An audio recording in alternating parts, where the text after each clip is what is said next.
I'm Brianna Thomas. I currently work at the main library, and I will be reading two poems from Jean Matulis from his selected poems book, When the Pepperette Sings. The first poem is called No Reprieve. No reprieve for the man steeped in the word, for life rolls and howls, crazier than death's embrace, more fevered than the eyelashes of the sun. Life might come tomorrow, vaulting into my hut, to chase away the pain caked on my skin, light up my shipwrecked cot, make me forget my cradle of rain, and all the rippling banks of my nights, and all the Remy sweep of glances. But the earth, the earth, the earth I worked yesterday, the earth still stuck to my face. The dirt I plowed went off with the last downpour, carrying songs and seed into the sea. And now, not even a caterpillar would willingly live under my feet. The field's teeth have chewed at my patience, and my breath is as fragile as a flower. That was No Reprieve. And my second poem is one of his most famous poems, When the Pepperette Sings.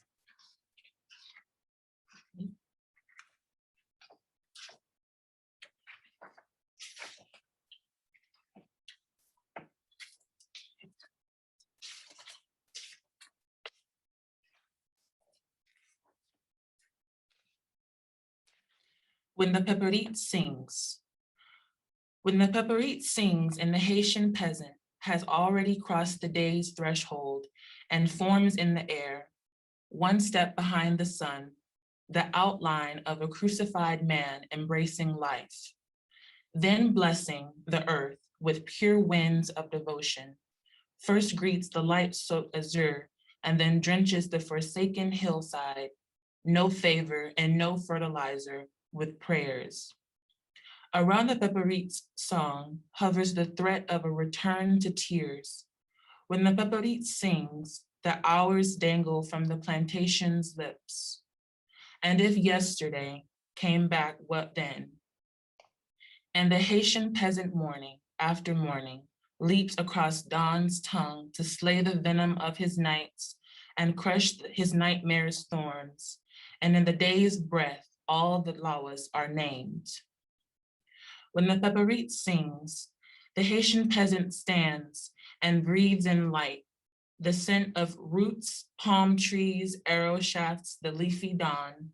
He drives trouble from his body's every pore and plunges magic fingers in the glebe.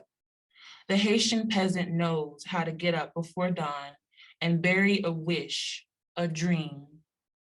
On purple-clad terraces, he is seized by life, by coffee bushes' eyes, by the cornstalk's manes feeding on heavenly fire.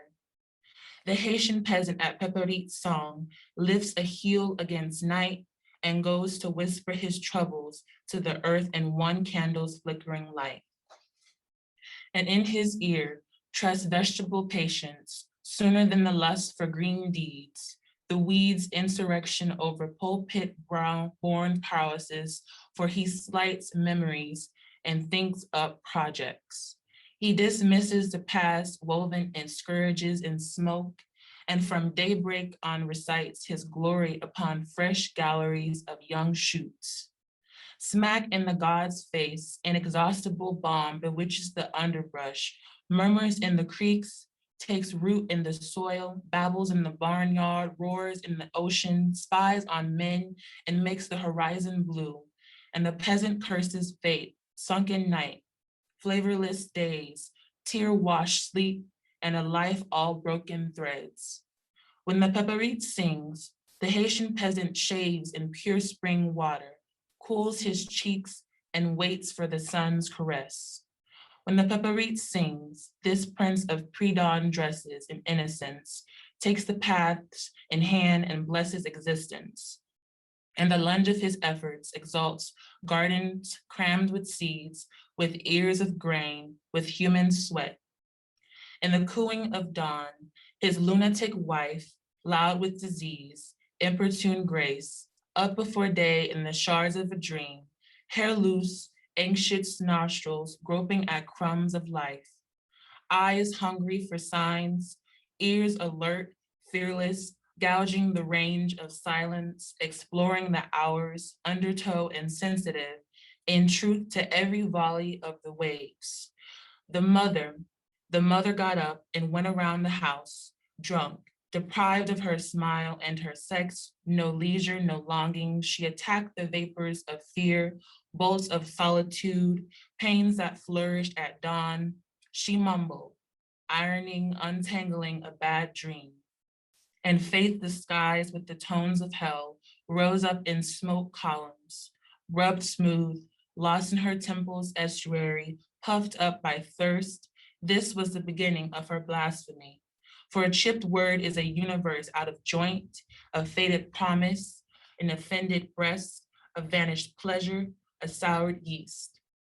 For this mother, life was rising, plundered memories, strata of restlessness, leapt from her famine, and all mothers suffered together in a sumptuous plain among lizards, termite hills, ticks, and ants. Before daybreak, this mother was contemplating her womb, more fertile than the earth, the shoots and pods of her body, each moon tide's black blood, the volcanoes brought to life by her hips.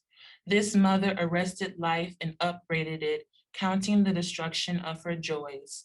She stupefied faith, her days massed into a pile of potsherds.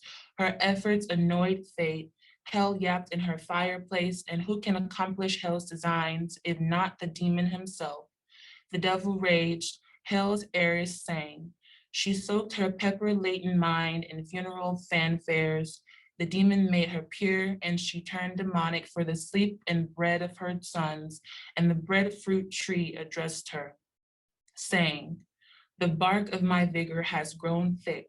I am the island conqueror, giant, generous, decked out like rumpled hair, like a stubborn crest, studded with humors and prowesses wrapped in the very flesh of day. My foliage takes part in noonday rest, pink in trails of the world sobbing like a silent pied loaf, plumed as a comet. I hear the evening discussions, and my antlers, my sapwood, my foot, and my tassel unraveled tails, complaints, stir the impact of vision and reawaken dreams. My forehead measures the flight of every wish, for in all of them have I lodged my trembling song and given my liveliest marrow to hunger's murmurs, given brilliance to the body's sovereignty. My entranced shoulder delivers every virtue, my skin, my flesh, light, my grandeur and my crest, rustic stem of summer, fronded and luxuriant peak, all set for revolution. Yes, I say, to the Caribbean's breath, I'll deal in violence. I'll cast laziness to the winds, like the sun bathing the earth, like prickles rasping a traveler's feet, bare, winged, slender. On the day of great ceremonies, I will be the bright path, clear in vigilant sensuality. I will be wet like alert and swollen desire. I will protect the unreasonable, the disobedient, the anger, and the rebellious. My fruits will descend bunch by bunch, grains and drupes cluttering the glebe. I will be the rebel's arm and the beggar's sword, and over every man and every life will I spread the salacious odor of great insurrections. When the pepperite sings, every drop of dew, every trembling branch, the wind caresses the arbors, all are spirit messengers. When the pepperite sings, sadness paints the heart, even hope is sulphurous. The countryside reawakens its mysteries, already stalking its dead, its belly great with litters of trouble. The dead grow huge beneath the living, and the Haitian plain has received its splash of water.